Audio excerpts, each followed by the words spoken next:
रसिक श्रोते हो नमस्कार. आकाशवाणी सांगली केंद्राच्या आजचे पाहुणे या कार्यक्रमात आपलं स्वागत आहे. मंडळी, आज शिराळा तालुक्यातल्या आरळा येथील एका शाळेतील श्रीयुत सुधीर बंडगर सर आपल्या कार्यक्रमात पाहुणे म्हणून उपस्थित आहेत. क्रीडा शिक्षक आहेत, त्याच्याबरोबर अनेक वर्ष त्यांचं सामाजिक कार्य आहे. हे सगळं आपल्याला या मुलाखतीतून जाणून घ्यायचं आहे. तर बंडगर सर, आकाशवाणी सांगली केंद्राच्या आजचे पाहुणे या कार्यक्रमात आपलं हार्दिक स्वागत. नमस्कार. एक उपक्रमशील शिक्षक म्हणून आपण गेली अनेक वर्ष काम करताय. ते सगळं आम्हाला जाणून घ्यायचं आहे. आपण जे जे उपक्रम राबवलेले आहेत आपल्या शाळेच्या माध्यमातून किंवा आपल्या सामाजिक कार्यातून, तर ह्याची सुरुवात कशी झाली, आपण मूळचे कुठले, आपली कौटुंबिक पार्श्वभूमी काय, या प्रश्नानं आजच्या कार्यक्रमाची आपण सुरुवात करूया. सर्व रसिक श्रोत्यांना नमस्कार. माझं मूळ गाव इस्लामपूर, बरं. तालुका वाळवा, जो क्रांतिकारकांचा तालुका म्हणून संपूर्ण महाराष्ट्रामध्ये ओळखला जातो. याच वाळवा तालुक्यातील इस्लामपूर ही माझी जन्मभूमी, बरं. माझं जन्मगाव. बरं. माझा जन्म हा एका शेतकरी कुटुंबामध्ये झालेला आहे. बरं. म्हणजे माझे आईवडील शेती करत होते आणि याचबरोबर एक सर्वसामान्य म्हणून मध्यमवर्गीय कुटुंबामध्ये माझा जन्म झालेला आहे. म्हणजे बरं. माझे वडील कुठेही शासकीय नोकरीला नव्हते आणि अशा सर्वसामान्य कुटुंबामध्ये माझा जन्म झालेला आहे. बरं. बरं. आणि आपण या क्षेत्राकडं जेव्हा वळलात, म्हणजे शिक्षक म्हणून आपण गेली 15-16 वर्ष काम करताय, शिक्षकच व्हायचं असं ठरवलं होतं लहानपणापासून? हो हो हो. बरं. मला बालपणापासून खेळाची खूप आवड आहे. म्हणजे मी वयाच्या अगदी 8व्या-9व्या वर्षापासून मैदानावर आहे. बरं. म्हणजे माझ्या बालवयाची आपण ज्याला सुरुवात म्हणू, ती मलकाम खेळापासून झालेली आहे. बरं. आमचं इस्लामपूर शहर संपूर्ण महाराष्ट्रामध्ये क्रीडा क्षेत्रामध्ये अग्रेसर आहे. आज इस्लामपूरचं खेळात खूप नाव आहे, कारण इस्लामपूर शहरानं आज अनेक राज्य, राष्ट्रीय आणि आंतरराष्ट्रीय पातळीवरचे खेळाडू दिलेले आहेत. बरं. आणि साहजिकच मी त्या गावातला असल्यामुळं आणि मी ज्या गल्लीमध्ये राहतो, पुण्यश्लोक अहिल्यादेवी नगर, त्या गल्लीमध्ये हँडबॉल, बॉक्सिंग आणि धावण्याचे अनेक खेळाडू झालेले आहेत. म्हणजे महाराष्ट्राच्या हँडबॉलच्या संघामध्ये आमच्या अहिल्यादेवी नगरमधली अनेक मुलं गेलेले आहेत. बरं. याचबरोबर मी आवर्जून या ठिकाणी सांगेन की मी कसा खेळाकडे वळालो किंवा क्रीडा शिक्षक व्हावं असं मला कसं काय वाटलं. तर मुळात माझे वडील रामचंद्र बंडगर, जे खरं तर माझे प्रेरणास्थान आहेत, बरं. त्यांनी मला खेळाकडे वळवलं. अच्छा. त्यांचा जो खेळ होता तो व्हॉलीबॉल. आणि मी आवर्जून सांगेन आपल्या सगळ्यांना की जास्तीत जास्त एखादा मुलगा, युवक किती वयापर्यंत खेळतो? एक 18, 20, 25 वयापर्यंत आपण जास्तीत जास्त खेळतो मैदानावर. पण माझे वडील चक्क वयाच्या 60 वर्षापर्यंत व्हॉलीबॉल खेळलेत. बरं. आणि एकदा असंच वडील सामन्याला मॅच खेळायला गेले होते वयाच्या 60व्या वर्षी. त्यावेळी त्यांच्या हाताला तो व्हॉलीबॉल लागला आणि एक बोट त्यांचं उजव्या हाताचं फ्रॅक्चर झालं. बरं. मग ते सगळा उपचार त्यांच्यावर करायला लागला. आणि आम्ही वडिलांना सांगितलं, म्हणजे त्यांची इच्छा ही त्यांची मोडायची नव्हती आम्हाला, वडिलांची. पण आम्ही वडिलांना सांगितलं की आता तुम्ही थोडंसं उतरतं वय झालेलं आहे आणि हाडं थोडी ठिसलू होतात, बरोबर आहे, आणि तुम्ही थोडा खेळ थांबवला पाहिजे. म्हणून माझ्या वडिलांनी तिथं खेळ थांबवला. मैदानावर जायचं थांबवलं असलं तरी माझे वडील हे महाराष्ट्रातल्या अनेक ठिकाणचे जे सामने व्हायचे व्हॉलीबॉलचे, त्या व्हॉलीबॉलच्या सामन्याला ते उपस्थिती लावायचे. बरं. आणि इस्लामपूर न्यायालयामध्ये एक व्हॉलीबॉलचं मैदान होतं. म्हणजे मी तुम्हाला हे 35 वर्षापूर्वीचं सांगतोय. बरं. बरं. साधारणपणे एक 1990-95चा हा सगळा काळ. मला नेहमी माझे वडील शाळा सुटल्यानंतर मला बरोबर घ्यायचे, सायकलवर घ्यायचे. त्यावेळी सायकलच होती. आणि त्या इस्लामपूर न्यायालयामधल्या मैदानाकडे घेऊन जायचे. आमचे वडील, कर्मवीर भाऊराव पाटील कॉलेजचे काही शिक्षक स्टाफ, इस्लामपूर न्यायालयामधले वकील, बाकी कर्मचारी आणि न्यायाधीशसुद्धा, हे सगळे तिथं व्हॉलीबॉल खेळायचे. त्यांचा व्हॉलीबॉलचा सामना रंगायचा. बरं. आणि मी तिथं बाजूला एका कठड्यावर त्यांचा बालवयामध्ये ते व्हॉलीबॉल पाहत असायचा. आणि तिथून माझ्या बालमनामध्ये खेळाची बीजं रुजली गेली. बरं. मी महाराष्ट्रामध्ये प्रसिद्ध असलेलं, जे सन्माननीय माझे गुरुवर्य पोपट पाटील सर, बरं, यांच्या मार्गदर्शनाखाली कार्यरत असणारं इस्लामपूर व्यायाम मंडळ आहे. तर त्याची खूप ख्याती आहे अगदी महाराष्ट्रामध्ये. त्या व्यायाम मंडळामध्ये मी 8व्या वर्षी मलखांब सुरुवात केली. म्हणजे त्यावेळेला राष्ट्रीय प्रशिक्षक संदीप सावंत हे माझे कोच होते. बर. तिथून माझ्या क्रीडा क्षेत्राला सुरुवात झाली. आता मला तिथं पाठबळ माझं दिलं ते म्हणजे माझे मामा राष्ट्रीय खेळाडू दिनकर कोळेकर, जे व्हॉलीबॉलच्या महाराष्ट्राच्या टीमचे 1992ला उपकर्णधार होते. बर. तर मला त्यांनी प्रोत्साहित केलं की बा तू खेळला पाहिजेस, मैदानावर गेला पाहिजेस, आणि आपल्या घराण्याचा जो वारसा आहे, म्हणजे वडिलांचा वारसा असेल किंवा माझा वारसा असेल, भाचा म्हणून तू चालवला पाहिजेस. माझी बहीण पण खेळाडू आहे, बर. माझा भाऊ पण खेळाडू आहे, मी स्वतः कबड्डी आणि 400 मीटर धावण्याचा खेळाडू आहे. याचबरोबर मी हँडबॉलसुद्धा हा खेळ खेळलेला आहे. आणि या खेळामध्ये मी जिल्हा, राज्य आणि विद्यापीठाच्या पातळीवर चांगलं सुयश मिळवलेलं आहे. वा. आणि मग हे खेळामध्ये असल्यामुळं, मला क्रीडा क्षेत्राची आवड असल्यामुळं, आता मी वडिलांपुढं माझी इच्छा व्यक्त केली की मला पुढं BPED करायचं आहे. पण वडिलांना थोडं असं वाटत होतं सुरुवातीला की मी कोर्टामध्ये एका वकिलांच्या हाताखाली काम करतो क्लार्क म्हणून. तर माझ्या मुलानं म्हणजे मी वकील बनावं अशी त्यांची तीव्र इच्छा होती तशी. अच्छा. पण मी आमच्या वडिलांना सांगितलं की बाबा मला याच्यामध्ये नाही करिअर करायचं. तुमची आवड वेगळी होती. माझी आवड वेगळी होती. मला खेळायला आवडत होतं किंवा मला क्रीडा क्षेत्रामध्ये आणि शिक्षण क्षेत्रामध्ये काम करायचं होतं. म्हणजे मुलाच्या तर रम्मान व्हायला मला आवडत होतं. म्हणून मग मी वडिलांपुढे इच्छा व्यक्त केल्यानंतर, म्हणजे हल्लीचे पालक काय वेळेला आपलं मत लादतात मुलांच्यावर, बाबा तू हेच कर. पण माझे वडील त्याला अपवाद आहेत. माझ्या वडिलांनी सांगितलं की नाही, तुला आवडते ना, तुला BPED करायचं आहे, MPED करायचं आणि क्रीडा क्षेत्रात करिअर करायचं आहे. तर मला त्यांनी त्या ठिकाणी मोकळीक दिली. आणि नंतर मी जे महाराष्ट्रामध्ये प्रसिद्ध कॉलेज आहे, सन्माननीय संजय भोकरे साहेबांचं अंबाबाई तालीम संस्था, तिथं डॉक्टर पद्मसिंह पाटील शारीरिक शिक्षण महाविद्यालय, इथं मी प्रवेश घेतला. आणि तिथून माझ्या शिक्षण क्षेत्राच्या कोर्सची सुरुवात झाली. मी BPED केलं 1 वर्षाचं. त्यानंतर 2 वर्ष मी शिक्षणशास्त्र विभाग, पुणे विद्यापीठ पुणे, इथे मी MPEDचा कोर्स केला. त्यानंतर अलीकडं मी सेट नावाची जी उच्चतम समजली जाणारी शिक्षण क्षेत्रातली परीक्षा आहे, तीही मी क्वालिफाईड झालेलो आहे. आणि गेली मग 16 वर्ष या ठिकाणी मी याच्यामध्ये काम करतोय. आता इथं मी ज्यावेळेला MPED झालो, मी आवर्जून सांगेन की सगळ्या महाराष्ट्रामध्ये मी इंटरव्ह्यू दिले. आणि योगायोगानं हायर एज्युकेशन सोसायटी, जी शिराळची एक नामांकित संस्था आहे, म्हणजे महाराष्ट्रातल्या ज्या काही हाताच्या बोटावर मोजण्याइतपत काही संस्था आहेत, त्यातली ही संस्था हायर एज्युकेशन सोसायटी. त्या संस्थेमध्ये मी 2009ला मुलाखत दिली. आणि 1/7/2009 पासून मी सहाय्यक शिक्षक अर्थात क्रीडा शिक्षक म्हणून त्या संस्थेमध्ये मी रुजू झालो. आता मला या संस्थेविषयी आवर्जून सांगावंच लागेल, कारण एक आदर्श संस्था ही महाराष्ट्रामधली आहे. ह्या संस्थेचं वैशिष्ट्य असं आहे की या संस्थेचे संस्थापक दिवंगत व्यंकटेश केशव तथा पिलोबांना हसबनीस यांनी स्वातंत्र्यपूर्व काळामध्ये ही संस्था स्थापन केलेली आहे. एक संस्थेचा असा उद्देश होता की सांगली जिल्ह्यातील शिराळा हा एक डोंगरी तालुका, आणि या डोंगरी तालुक्यात चांदोलीचं घनदाट जंगल आहे, सह्याद्रीच्या पर्वतरांगेमध्ये हा वसलेला तालुका आहे. आणि मग या डोंगरदऱ्यातल्या, जंगलातल्या, दुर्गम भागातल्या वंचित, निराधार, उपेक्षित विद्यार्थ्यांपर्यंत शिक्षणाची गंगा पोहोचली पाहिजे.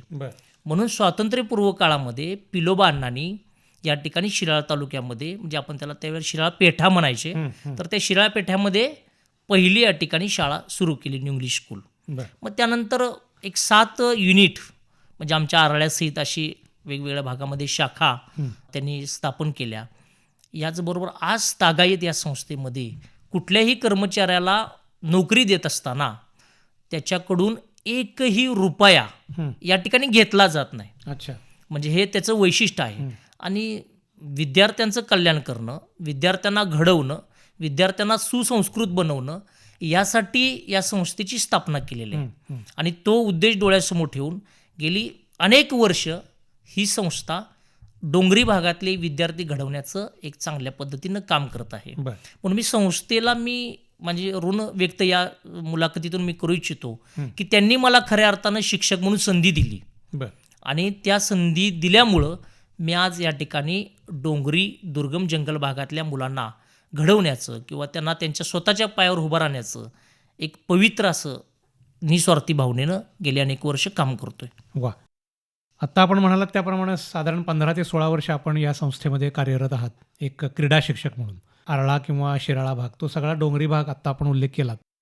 शहरी भागामध्ये काम करताना आणि खेडोपाड्यात किंवा अशा डोंगरी भागात काम करताना वेगवेगळ्या पद्धतीची आव्हानं आपल्यासमोर असतात. तर आज या बदलत्या काळातसुद्धा तुमच्या भागामध्ये आपल्याला कुठल्या आव्हानांना सामोरं जावं लागतं विद्यार्थ्यांना घडवण्यासाठी? खूपच छान प्रश्न विचारला तुम्ही. कारण आज आपण शहर आणि खेडे म्हणजे खूप वाढतं शहरीकरण आहे. आज लोक सगळी शहरात निघालेत, खेड्याकडं दुर्लक्ष आहे लोकांचं. शहरामध्ये सगळ्या सोयीसुविधा असतात. पहिली गोष्ट म्हणजे शहरातील लोक एज्युकेटेड असतात. शहरातील जे विद्यार्थी आहेत अगदी आपल्या घराच्या उंबऱ्याच्या बाहेर पाऊल टाकलं की बस येते. मुलं बसमध्ये बसतात, शाळेत जातात. शाळेच्या गेटमधून बाहेर पाऊल टाकलं बस येते, बसमध्ये मुलं बसतात. सगळ्या सोयीसुविधा आहेत. अगदी खाजगी क्लासेस आहेत, त्यांना येण्या जाण्याची चांगली सोय आहे, खाण्यापिण्याची सगळी सोय आहे. आणि मूळ म्हणजे शहरामध्ये आर्थिक सुबत्ता आहे. त्यामुळं त्यांना विद्यार्थ्यांना जास्त काही अडचण येत नाहीत. पण आमचा जो शिराळा तालुक्यातला हा जो पश्चिमेकडचा भाग, चांदोलीचं घनदाट जंगल आहे, दुर्गम भाग आहे. आजही मी आवर्जून सांगेन आपल्याला, माझ्या शाळेमध्ये असे अनेक विद्यार्थी म्हणजे कोकणेवाडी, बेर्डेवाडी, भाष्टेवाडी या गावातून विद्यार्थी 7-8 किलोमीटर चालत येतात शाळेमध्ये आजही. हो, आजही. 8 किलोमीटर पुन्हा ते चालत जंगलामध्ये त्यांच्या वाडीवर गावामध्ये त्यांच्या जात असतात. म्हणजे ना त्यांना बस आहे, ना कुठलं खाजगी वाहन आहे. अशा पद्धतीने ते चालत ये जा करत असतात. त्यामुळे ते थकतात बऱ्याच वेळेला आणि मग त्यांचा अभ्यास होत नाही. मग त्याच्यावर आम्हाला काही गोष्टी कराव्या लागतात किंवा त्यांना थोडंसं शाळेच्या बाबतीत काही सवलती पण पावसाळ्याच्या दिवसामध्ये एका वेळेला द्याव्या लागतात. त्यांना समजून घ्यावं लागतं. दुसरी मुळात गोष्ट की आर्थिक दुर्बल कुटुंब या जंगल भागामध्ये भरपूर आहेत. बरोबर. जंगल भागामध्ये हाताला कुठल्याही प्रकारचं काम नसल्यामुळं हे सगळे तिथले पालक जे आहेत ते पालक मुंबईला माथाडी कामगार म्हणून काम करतात. आणि इथं जी गावामध्ये असतात वाडीमध्ये ते सगळी शालेय विद्यार्थी आणि त्यांचे वयोवृद्ध आजी आजोबा. म्हणजे त्यांचा अभ्यास घ्यायला घरी कोण नसतं. त्यांचा काय अभ्यास दिलाय किंवा त्यांनी काय आज दिवसभरामध्ये केलंय हेही त्यांना समजत नाही. आणि मग आर्थिक अडचणीमुळं बऱ्याच वेळेला बऱ्याच मुलांचं शिक्षण थांबतं. त्यांना शिक्षण घेता येत नाही. म्हणून मी दरवर्षी म्हणजे आमच्या पिलोबा अण्णांचा ज्यावेळी स्मृतिदिन असतो 5 जुलै, तर आमच्या शाळेच्या वतीनं आम्ही अशा विद्यार्थ्यांचा शोध घेऊन की जे बाबा खरोखर विद्यार्थी आर्थिक दुर्बल आहेत, ज्यांची आई वारलेली आहे, वडील वारलेले आहेत किंवा दोघांपैकी कोणीतरी एक वारलेला आहे आणि ज्यांना जमीन नाही किंवा ज्यांच्या घरामध्ये कोण नोकरीला नाही, अशा मुलांचा शोध घेऊन पिलोबा अण्णांच्या स्मृतिदिनानिमित्त त्या मुलांना आम्ही शैक्षणिक साहित्याचं वाटप करतो. याचबरोबर आम्ही काही विद्यार्थ्यांना जी वर्षभरातली जी फी घेतली जाते, परीक्षेची फी असेल किंवा सांस्कृतिक कार्यक्रमांची फी असेल, ती सुद्धा फी आम्ही त्यांची रद्द करतो, त्यांच्याकडून घेत नाही.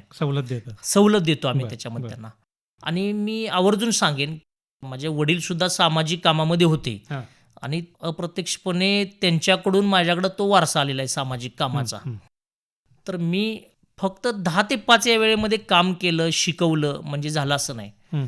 तर 5 नंतर सुद्धा किंवा सुट्टीमध्ये म्हणजे रविवारची सुट्टी असेल, दीपावलीची सुट्टी असेल, उन्हाळ्याची सुट्टी असेल, या सगळ्या सुट्टींमध्ये सुद्धा मी वाडी वस्तीवर जातो.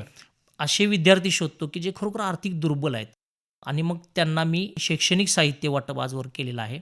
जवळजवळ मी सांगेन तुम्हाला की 550 विद्यार्थ्यांना गेल्या 16 वर्षामध्ये मी त्यांना अर्धा डझन वह्या, पेन, पुस्तक, स्केच पेन म्हणजे चित्रकलेच्या वह्या वगैरे अगदी सगळं अशा पद्धतीने शैक्षणिक साहित्य मी त्यांना देत असतो. रसिक श्रोते हो, आपण ऐकत आहात आजचे पाहुणे हा कार्यक्रम आणि या कार्यक्रमात आज सहभागी आहेत श्रीयुत सुधीर बंडगर सर.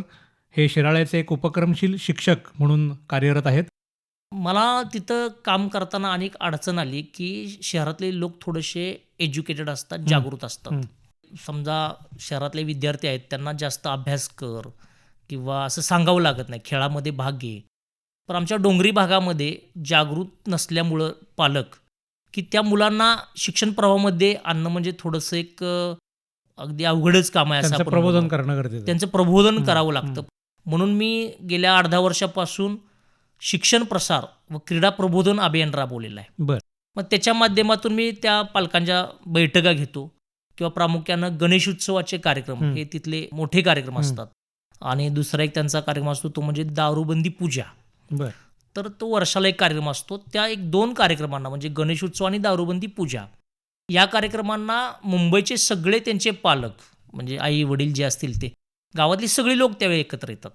मग मी आवर्जून त्यांना फोन करतो. काही वेळेला तेही मला आवर्जून फोन करतात की सर तुम्ही आम्हाला जरा मार्गदर्शन करायला या. मग त्याच्यामध्ये आर्मी भरती असेल, पोलीस भरती असेल, करिअर मार्गदर्शन असेल किंवा उच्च शिक्षणासंदर्भात मार्गदर्शन असेल, बरं. अभ्यासासंदर्भातल्या काही अडीअडचणी असतील, हे तिथं मी जातो आणि मग त्या कार्यक्रमांमध्ये पालकांचं या ठिकाणी प्रबोधन करत असतो. आता कसं आहे की आपण फक्त म्हणलो मुलाला तू शाळेत ये, शाळेत ये, हां. मुलगा येणार नाही. त्या मुलाला आणि मुलाच्या आईवडिलांना शिक्षणाचं महत्त्व पटवून द्यावं लागेल. हां. त्यानंतर त्याला येणारी अडचण म्हणजे आर्थिक अडचण.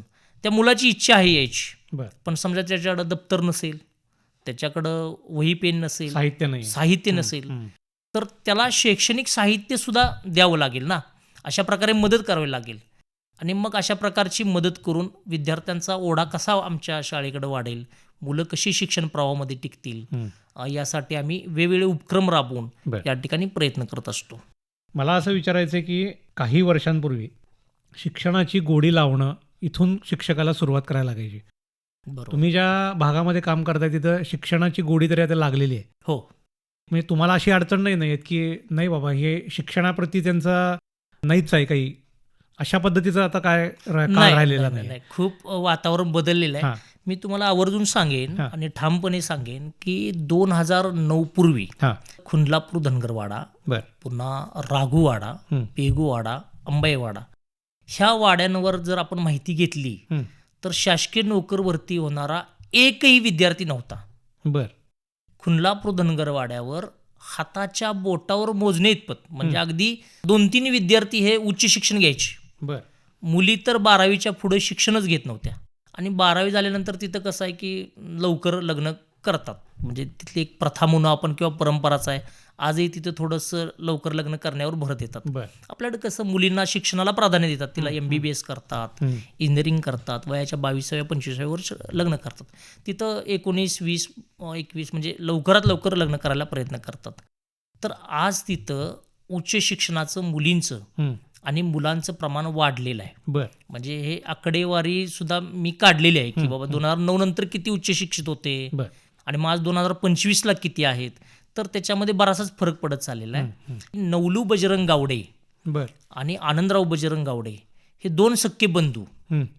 त्यांचं गाव खुंडलापूर धनगरवाडा. बरं. आता खुंडलापूर धनगरवाडा हा सांगली जिल्ह्यातील शिराळा तालुक्यातल्या सर्वात शेवटचं टोक पश्चिमेकडचं. तर त्या चांदोलीच्या घनदाट जंगलामध्ये आरळ्यापासून 18 किलोमीटरवर असणारं हे गाव आहे. बरं.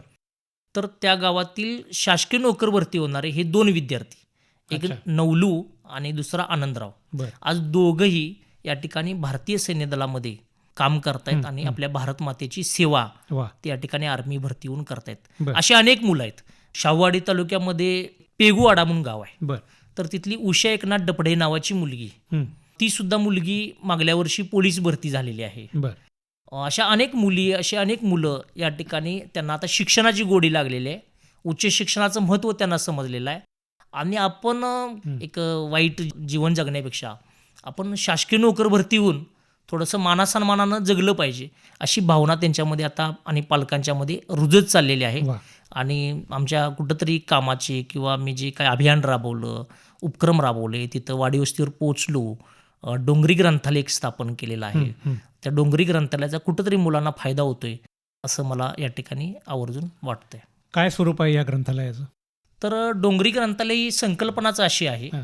की आज शासनाची सुद्धा विविध ग्रंथालय विविध शहरांमध्ये, गावांमध्ये काम करतात. हो. तिथं वेगवेगळ्या प्रकारची सगळी पुस्तकं उपलब्ध आहेत का, तर आहेत.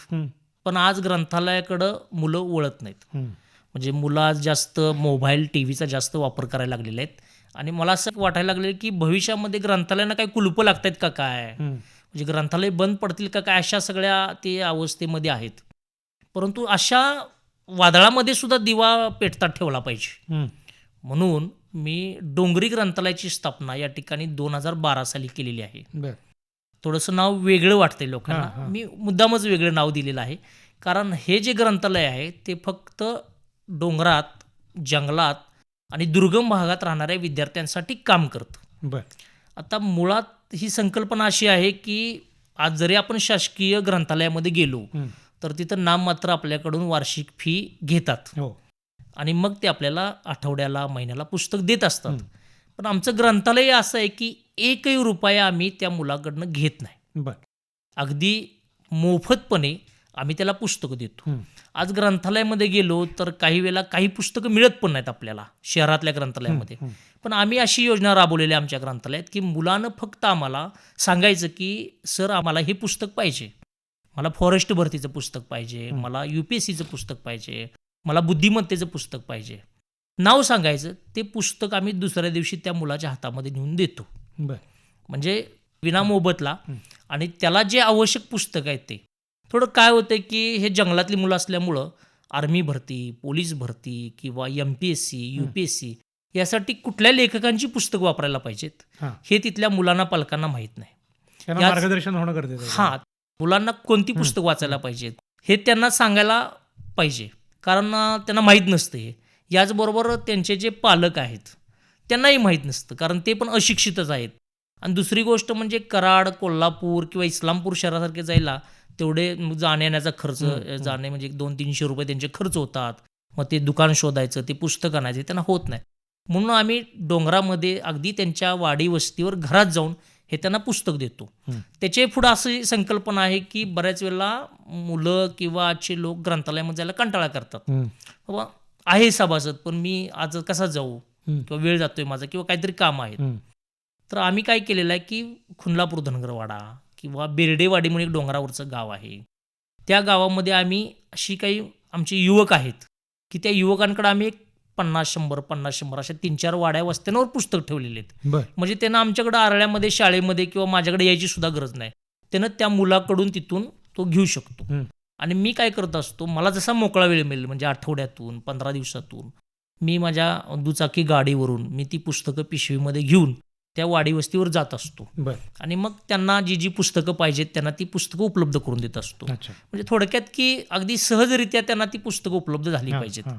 त्यासाठी त्यांना कुठल्याही प्रकारचा त्रास होऊ नये याची मी दक्षता घेतलेली आहे. बर. आणि डोंगरी ग्रंथालयाच्या माध्यमातून शाहूवाडी तालुक्यातील रागवाडा, पेगुवाडा, अंबाईवाडा, विठलाईवाडा, तळीचा वाडा, शिराळा तालुक्यातील मंदूरचा धनगरवाडा, खुनलापूर धनगरवाडा, बेर्डेवाडी, कोकणेवाडी, जळकेवाडी, बांबरवाडी, मानेची वाडी, विनोबाची वाडी, गुडे पाचगणी, पठार सगळं त्या पठारावर अनेक गावं आहेत.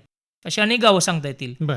त्या गावामध्ये भटकंती करून अशा मुलांना सदस्य करून त्यांना मोफतपणे आजपर्यंत अनेक पुस्तकं वाटलेली आहेत. बर. आता त्याचं फळ असं मिळायला लागलेलं आहे की एका वाडी वस्तीवर आता आपण एखादं शहर घेतलं किंवा एखादं गाव घेतलं किंवा अनेक 5-50 लोक तरी त्या गावामध्ये, छोट्याशा गावात अधिकारी असतात म्हणा किंवा शासकीय नोकर भरती असतात, हो. पोलीसमध्ये असतात, आर्मी भरती असतात. पण या ज्या डोंगरावरच्या वाड्या आहेत, म्हणजे आजही देशाला स्वातंत्र्य मिळून एवढी वर्ष झाली तरी सुद्धा इथं शासकीय नोकर भरती होणारे विद्यार्थी खूप खूप कमी आहेत. बर. म्हणजे ही अवस्था होती. एवढ्या वर्षात नाही. हा, एवढ्या वर्षात नाही. हां, हां. आता बेर्डेवाडी जे गाव आहे आमच्या आरळ्याच्या आमच्या या शाळेपासून 7 किलोमीटरवर डोंगरावर आहे. बर. म्हणजे हे पण गाव दुर्गम आहे. त्या डोंगरावर तिथं राहुल पाटील हा विद्यार्थी या ठिकाणी पोलीस भरती झालेला आहे. बर. आणि शिवाजी पाटील हा विद्यार्थी आर्मी भरती झालेला आहे. बर. याचबरोबर जीवननाथ पाटील, बुधाजी बेर्डे हे 2 विद्यार्थी आमची भरती झाले. बर. म्हणजे एक 100 घरांची वाडी आहे. अच्छा. पण आज तिथं या 2-3 वर्षामध्ये 4 विद्यार्थी हे पोलीस भरती झालेले आहेत. आणि आज त्यांचा आदर्श घेऊन हळूहळू ती संख्या या ठिकाणी वाढायला लागलेली आहे. वा. म्हणजे हे थोडंसं डोंगरी ग्रंथालयाचं यश आहे असं मला आवर्जून सांगावंसं आपल्याला वाटतं. ग्रंथालय सुरू केलं असं आपण सांगितलं, त्याला तुम्हाला प्रतिसाद पण चांगला मिळतोय. विनामोबदला तुम्ही ही सगळी सेवा देताय, पण त्यासाठी काहीतरी खर्च येतोच. मग ती तरतूद तुम्ही कशी करता? प्रश्न विचारायचं कारण तुम्ही वैयक्तिक करता की त्याला काही शासकीय अनुदान आहे? मी अजूनही शासकीय अनुदान वगैरे काहीही घेतलेलं नाही आहे. बर. स्वतः मी वैयक्तिक तर मी खर्च करतोच. म्हणजे असं म्हणतात की थोडंसं दान पण केलं पाहिजे हां, आणि हां. आपण समाजाचं काहीतरी देणं लागतो. हां. आणि ज्या विद्यार्थ्यांच्या जीवावर मी आज चांगला पगार घेतोय किंवा संस्थेनं मला जे घेतलेलं आहे नोकरीसाठी, हं, हं. ते निस्वार्थी भावनेनं सेवा करण्यासाठी घेतलेलं आहे. बरं. आणि माझ्या संस्थेचे जे आमच्या पदाधिकारी आहेत, हे सगळे पदाधिकारी निस्वार्थी भावनेनं काम करतायत. हं, हं.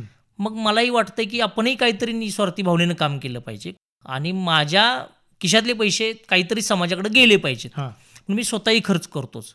पण याचबरोबर मी स्वतः एकटाच करतो असं काही नाही. आज अनेक सामाजिक संस्था, हं. अनेक दानशूर लोक मला येऊन मिळालेले आहेत या कामामध्ये. बरं. म्हणजे त्यांचंही सहकार्य आहे.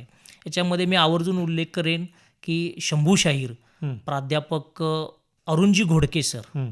याचबरोबर उद्योजक सर्जेराव यादव साहेब, हं. MPSCसाठी मार्गदर्शन करणारे रवी बावडेकर सर, बरं, बरं. जे इस्लामपूरचेच आहेत. आणि याचबरोबर सिंधुदुर्गचे DYSP हं. दीपक कांबळे भाऊ, बरं. असे अनेक यामध्ये आहेत लोक की ज्यांनी मला पुस्तकं भेट दिलेली आहेत.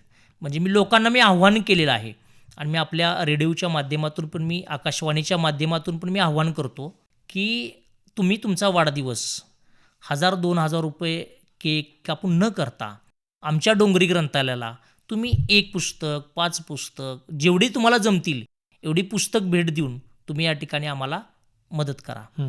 आता मी आवर्जून सांगतो आपल्याला की राहुल वेद पाठक नावाचे एक सामाजिक कार्यकर्ते आहेत. ते वाचन चळवळ चालवतात. बरं.